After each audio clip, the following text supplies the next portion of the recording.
उपचुनाव के लिए बीजेपी की लिस्ट जारी कर दी गई। ये बड़ी जानकारी यूपी उपचुनाव से, जहां गाजियाबाद से संजीव शर्मा को बीजेपी प्रत्याशी बनाया गया है। साथ ही आपको बता दें कि फूलपुर से दीपक पटेल बीजेपी के उम्मीदवार होंगे। इसके अलावा कटहरी से धर्मराज निषाद को बीजेपी से टिकट दिया गया। ये बड़ी जानकारी आपको बता रहे। खैर से सुरेंद्र दिलेर को बीजेपी का टिकट मिला, बीजेपी के उम्मीदवार होंगे। मजबा से सुचिस्मिता मौर्य बीजेपी के उम्मीदवार होंगी। इसके अलावा यूपी उपचुनाव के लिए बीजेपी की लिस्ट फिलहाल जारी कर दी गई है। बड़ी और अहम जानकारी आपको इस वक्त ही बता रहे हैं।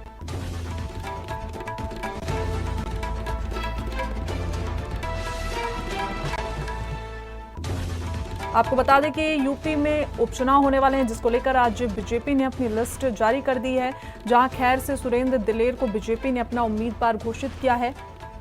इसके अलावा मजबा से सुचिस्मिता मौर्य बीजेपी की उम्मीदवार होंगी। ये बड़ी जानकारी आपको इस वक्त ही बता रहे। यूपी उपचुनाव में 10 सीटों पर यूपी में चुनाव होने वाला है, जिसको लेकर आज बीजेपी ने अपनी लिस्ट जारी कर दी। जहां गाजियाबाद से संजीव शर्मा को बीजेपी प्रत्याशी बनाया गया।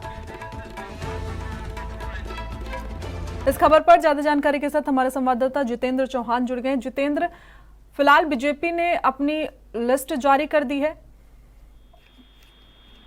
देखिए श्रेया, बिल्कुल उत्तर प्रदेश की 9 विधानसभा सीटों पर उपचुनाव होना था और होना है, और इसको लेकर भारतीय जनता पार्टी भी संशय बना हुआ था। अब कहीं न कहीं भारतीय जनता पार्टी ने अपने पत्ते खोल दिए हैं और 9 में से 7 उम्मीदवारों का ऐलान कर दिया है। और इसमें कहा सकता है कि कुंदरकी, गाजियाबाद, खैर, करहल, फूलपुर, कटहरी, मझवा सीट पर कहीं न कहीं ऐलान कर दिया है। और इसमें कुंदरकी की बात की जाए तो श्री रामवीर सिंह ठाकुर को टिकट दिया गया है, गाजियाबाद से संजीव शर्मा को, तो खैर जो कि सीट उस पर सुनील दिलेर को दिया गया है। और करहल से जहां अखिलेश यादव विधायक थे, वहां पर अनुजेश यादव को टिकट दिया गया है। फूलपुर से दीपक पटेल को, कटहरी से धर्मराज निषाद को, तो वही मझवा से कहीं न कहीं श्रीमती सुचिता मौर्य को ये टिकट दिया गया है। और ये कहा सकता है कि भारतीय जनता पार्टी ने जाति को लेकर, जो बात कार्ड को लेकर बात की जाए थी, उस पर पूरा ध्यान रखा है। और जाति समीकरण के आधार पर जो उत्तर प्रदेश की 9 विधानसभा सीटों पर उपचुनाव होना है, उन सीटों में से 9 में से 7 सीटों पर